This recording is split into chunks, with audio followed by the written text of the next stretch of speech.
I said I'd never bring back The Office, and I knew there was still an appetite for, you know, the Office, and people would tweet me things like, who does your tampons? And I'm glad I left it this long, because one of the themes of the movie is how the world's changed. He's back. Oh, Christ, see you again. Do you miss me? David Brent, you know, he was a sort of narcissistic man-child, but of the old variety. He can't survive in today's world of narcissistic man-children, mentioning no names. Right, I worked in an office for 10 years, that's where The Office sort of came from, but I also watched a lot of those quaint docu-soaps of the 90s when an ordinary guy got his 15 minutes of fame, and that was it. But now fame's a different beast. Now it's insatiable. People live their life like an open wound to be famous. They do anything to be famous. They do bad things to be famous, and they're rewarded for it. Since The Office, we've had things like, you know, Big Brother and The Apprentice. You know, people got on The Apprentice by saying, I would destroy anyone who moves. You know, it's that sort of crazy machismo that's rife now. And there's no difference now between fame and infamy. And it's sort of about that. But it's mainly about a man who's looking for something that he doesn't need, you know? He's been sold a lie that fame will sort everything out, and it's just not true.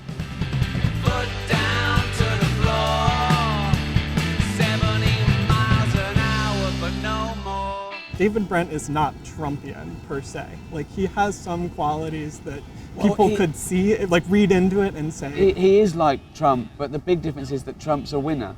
Right. You know, Trump gets his own way, and David Brent doesn't. Because deep down, David Brent is sort of a nice guy who just wants to be one of the gang. He doesn't have to be the best, he just wants to be in the ballpark. Do you know what I mean? He wants to be on the team. Yeah. People often say to me, they say, "Oi, Brent, you know, you're a philosopher. You're a leader of men. You're a great comedic mind. But is there anything you won't joke about?" And I always say, yes, they're handicapped. So I will not laugh at them or with them. It's a very strange example. I mean, it's not an example because there's never been anything quite like it, but Trump has more in common with David Brent than he has JFK. You know, he's a man who wants to be loved, who wants to be famous. You know, he was the host of The Apprentice. Yeah. You know, and he's clearly more ruthless than David Brent. And I think that's the difference. That's a big difference. It's just harder. It's harder to have sympathy with him, I think. Please be kind to the ones with feeble minds.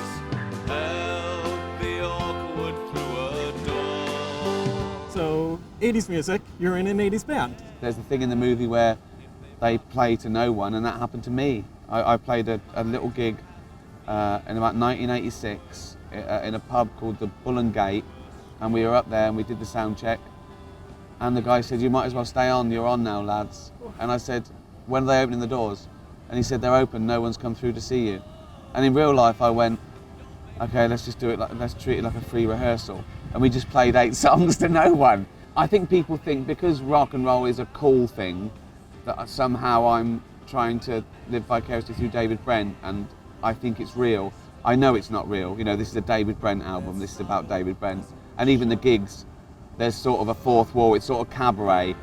You know, I stay in character and he doesn't, you know, I don't acknowledge that I've sold out a big venue. I whinge as David Brent, and, you know, so, you know, when I release an album under my own name, that's when you should shoot me. When you just see people on the street, do you find that people approach you as David Brent? Do you find that people approach you as like this sort of like eviscerating Golden Globe host? It's funny because I can never guess. I try and guess when someone stops me and asks me for an autograph or a photo. I try and guess what thing they've seen. If it's a kid, it's Night at the Museum or the Muppets. Probably in America, I'm most famous for saying awful things at the Golden Globes. The president of the Hollywood Foreign Press just told me that if I say anything offensive or crass or resort to innuendo, he is going to come out here and personally pull me off. So that's an offer I couldn't refuse. You've hosted award shows, you've won awards yourself. What advice do you give to people in order to give a good award speech? Don't take it too seriously.